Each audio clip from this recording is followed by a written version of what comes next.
Hello అండి, అందరూ ఎలా ఉన్నారు? జస్విక్ డైలీ వ్లాగ్స్కి వెల్కమ్ అండి. ఈరోజు రాగి లడ్డు చేసుకుందామండి. ఇది చాలా బాగుంటుంది. పిల్లలు స్నాక్ అడిగినప్పుడు ఇలాంటివి చేసి ఇవ్వండి.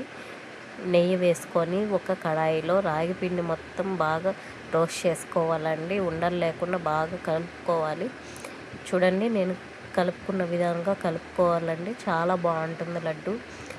మా పిల్లలకి ఇది చాలాసార్లు చేసి పెట్టానండి. చాలా బాగుంటుంది లడ్డు. ఇలా నేను చూపించిన విధంగా కలుపుకోండి. దాని తర్వాత ఒక ప్లేట్లోకి తీసుకోండి. ప్లేట్లోకి తీసుకున్న తర్వాత ఆ కడాయిలో వాటర్ పోసుకోండి. ఒక గ్లాస్ ఆఫ్ వాటర్ పోసుకోండి. వాటర్ పోసుకున్న తర్వాత బెల్లం ఉంటుంది కదండి, ఏ బెల్లం అయినా పర్లేదండి, బెల్లం తీసుకోండి. నా దగ్గర గడ్డ ఉందనేసి నేను అలాగే వేసుకున్నానండి. కాసేపు అయితే అదే కరుగుతుంది. చూడండి, ఎలా కలబెట్టుకుంటా ఉంటే అదే కరుగుతుందండి. ఇలా కలబెట్టుకోవాలండి. చూడండి ఎలా కరిగిపోయిందో. ఇలా అయిన తర్వాత బాగా కలుపుకోవాలండి. ఇది కరెక్ట్ ప్యాటర్న్ వచ్చేలాగా కలుపుకోవాలండి. చూడండి, ఇలా కలుపుకుంటా ఉంటే మనకి తెలుస్తుందండి. ఇది ఇలాగ చిక్కబడాలి. మనకి ఇది పాకానికి వచ్చిందని ఎలా తెలుస్తుందంటే, ఒక ప్లేట్ తీసుకోండి. ప్లేట్ తీసుకొని దానిలో కొంచెం వాటర్ పోసుకోండి. ఇలా నేను చూపించిన విధంగా ప్లేట్లో తీసుకోండి. ఇలాగ ఉండబడితే ఇది లేత పాకం అండి. చాలా బాగుంటుంది.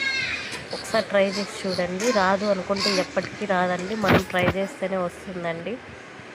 ఇదేం చాలా ప్రాసెస్ కాదండి, చిన్న ప్రాసెస్సే.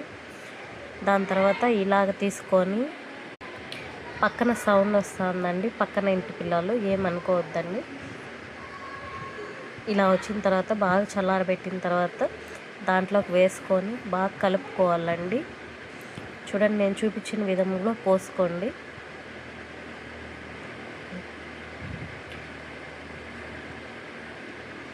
దాంట్లో పెనంలో ఉండేది కూడా క్లీన్ చేసుకోండి, నీట్గా బాగుంటుంది. నేను చూపించిన విధంలో బాగా వేసుకొని ఉండలు లేకుండా బాగా కలుపుకోవాలండి.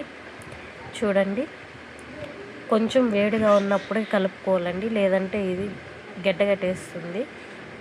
వేడిగా ఉన్నప్పుడే వంటలు తీసి పెట్టుకోవాలి. చూడండి, నేను చూపించిన విధంగా వంటలు చేసుకోండి. చాలా బాగుంటుందని మా పిల్లలు ఎప్పుడు ఇదే తింటారు. మా పిల్లోడికి ఇచ్చాను చూడండి. వీడియో తీస్తున్నాను అనేసి ఎట్లా చూస్తున్నాను. నచ్చితే లైక్ చేసి సబ్స్క్రైబ్ చేసుకోండి. బాయ్ అండి.